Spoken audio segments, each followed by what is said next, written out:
भारतीय ज्ञान परंपरा में शास्त्रार्थ केवल वाद विवाद नहीं था, बल्कि सत्य की खोज का एक पवित्र माध्यम था। आदि शंकराचार्य और मंडन मिश्र के बीच हुआ संवाद हो या अष्टावक्र और बंदी का शास्त्रार्थ, इनका उद्देश्य किसी को पराजित करना नहीं, बल्कि ज्ञान के माध्यम से सत्य को प्रकट करना था। उसी परंपरा से प्रेरित यह शास्त्रार्थ श्रृंखला आज के समय में समाज के मन में उठने वाले जीवन से जुड़े प्रश्नों को सामने लाने का प्रयास करता है। यह संवाद दो प्रतीकात्मक ऋषियों, ऋषि साक्षीपूर्ण और ऋषि मन चंचल के बीच होता है। ऋषि साक्षीपूर्ण जागरूकता और साक्षी भाव का प्रतिनिधित्व करते हैं, जबकि ऋषि मन चंचल मानव मन की जिज्ञासाओं और उलझनों को व्यक्त करते हैं।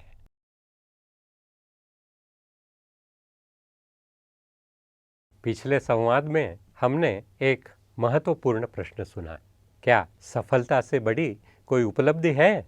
और महर्षि ने कहा, शांति सफलता से भी बड़ी है। पर यदि शांति इतनी महत्वपूर्ण है तो एक और प्रश्न उठता है, क्या सफलता वास्तव में जीवन का अंतिम लक्ष्य है, या जीवन किसी और गहरी दिशा की ओर संकेत करता है? आज राजा मनचंचल और महर्षि साक्षीपूर्ण के बीच यही शास्त्रार्थ।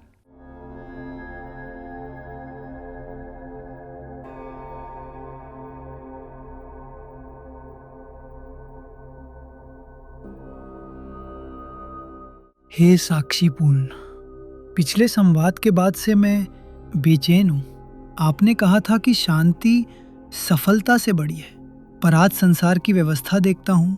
विद्यालयों में रैंक, विश्वविद्यालयों में रैंकिंग, कंपनियों में प्रमोशन, राजनीति में सत्ता, हर जगह एक ही प्रश्न है, कौन आगे है? और जो आगे है उसे ही विजेता माना जाता है।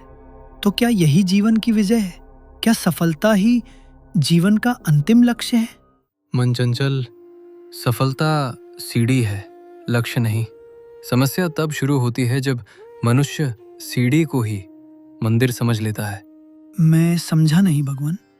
मान लो कोई यात्री पर्वत पर चढ़ रहा है, सीढ़ियां उसे ऊपर ले जाने का साधन है, पर यदि वो सीढ़ियों को ही पकड़कर बैठ जाए और कहे मैं यही पहुंच गया, तो क्या वो शिखर तक पहुंचेगा?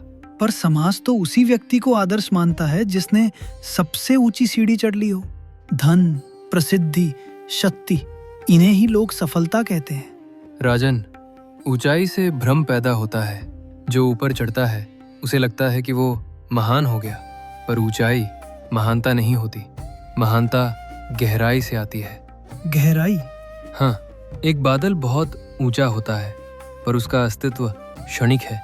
एक वृक्ष बहुत गहरा होता है, उसकी जड़ें पृथ्वी को थामती हैं। ऊंचाई दिखती है, गहराई टिकाती है।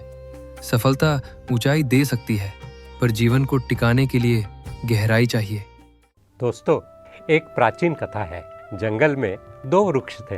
एक अत्यंत ऊंचा था और दूर से देखने वाले लोग कहते, वाह कितना विशाल वृक्ष है। दूसरा वृक्ष उतना ऊंचा नहीं था, पर उसकी शाखाओं पर फल थे। पक्षी आते, यात्री विश्राम करते, बच्चे खेलते।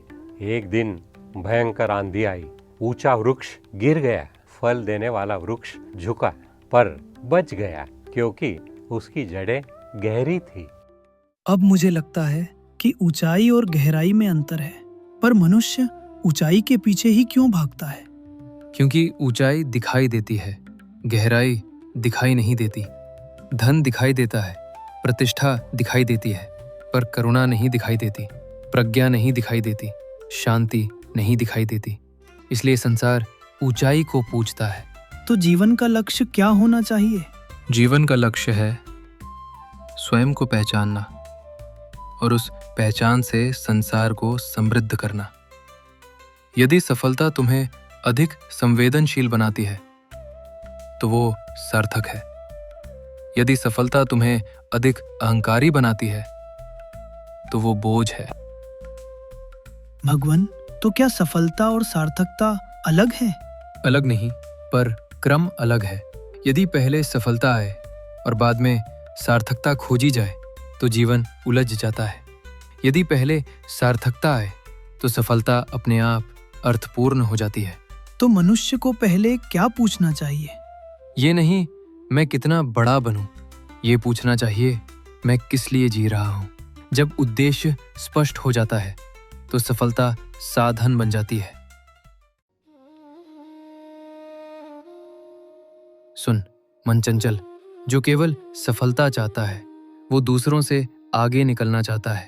जो उद्देश्य से जीता है वो संसार को आगे बढ़ाना चाहता है। सफलता तुम्हें प्रसिद्ध बना सकती है पर उद्देश्य तुम्हें अर्थपूर्ण बना देता है, और अर्थपूर्ण जीवन ही सच्ची सफलता है। आज का चिंतन प्रश्न, आप जो सफल होना चाहते हैं, क्या आपने यह भी सोचा है कि आप किस उद्देश्य के लिए सफल होना चाहते हैं? क्योंकि सफलता से बड़ा प्रश्न है, आपका जीवन किसके लिए है?